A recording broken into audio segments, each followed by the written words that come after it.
کوئی بھی شریعت پہ آنے کے لیے تیار نہیں. باپ بھی وراثت کھاتے ہیں. ابھی ایک کیس میرے پاس آیا کہ ماں کا انتقال ہو گیا, بچوں کی وراثت ہے نا, ماں کی ابا نہیں دے رہے. تو کیس میرے پاس آیا, بیٹا ابا سے کہہ رہا ہے ابا جو میرا حصہ بنتا ہے, میں بالغ ہوں, مجھے دو. ابا کہہ رہے نہیں میں تمہارا باپ ہوں, میں زندہ ہوں.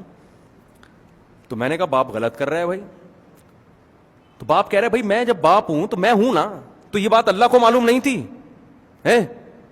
جب اللہ اس بیٹے کو ماں کی جائیداد میں حصہ دے رہے ہیں تو اس کا مطلب یہاں ظلم کون کر رہا ہے؟ باپ جو ہے وہ اللہ سے آگے نکلنے کی کوشش کر رہا ہے. تو جتنا باپ کا حصہ کتنا ہے؟ 1/4. اللہ نے کہا بیوہ کے مال میں شوہر کا حصہ کتنا ہے؟ 1/4. 3 حصے کس کے ہیں؟ بچوں کے ہیں. تو اللہ سے آپ آگے نکلنے کی کوشش کر رہے ہو.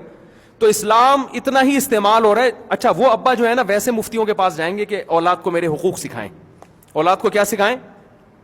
میرے حقوق. کہ ابا کی کیا حقوق ہیں, ابا سے اف بھی نہیں کیا جاتا اور ابا سے یہ بھی نہیں. تو میں نے ان کو پیغام بھجوا دیا کہ ابا کے ساتھ اف کرنے کی اجازت نہیں ہے, لیکن ابا کو بھی بچوں کا مال کھانے کی اجازت نہیں ہے. یہ بچوں کا ہے, یہ ابا کا نہیں ہے. یہی کام ابا کے مرنے کے بعد اماں کر رہی ہوتی ہیں. وہ کہتی ہیں جب تک میں زندہ ہوں اس گھر کے ٹکڑے نہیں ہوں گے. اب بھائی اماں آپ 20 سال کے بعد اگر دنیا سے گئیں تو یہ بچے آج یہ پیسہ بزنس میں لگا کے 20 سال بعد کہاں پہنچے ہوئے ہوں گے؟ 20 سال کے بعد کیا یہ بچوں کے پاس کچھ کھانے کا ٹائم نہیں بچے گا اور کچھ بزنس میں لگانے کا ٹائم نہیں بچے گا.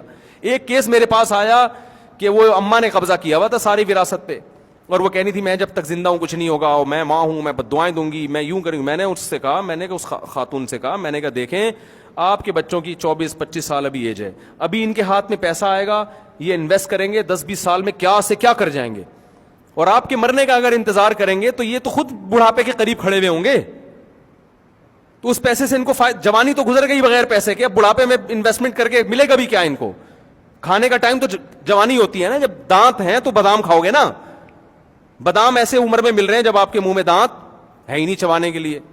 لیکن اماں کو کون سمجھا سکتا ہے بھائی, وہ بددعائیں دینے پر آتی ہیں, لڑنے پر آ جاتی ہیں.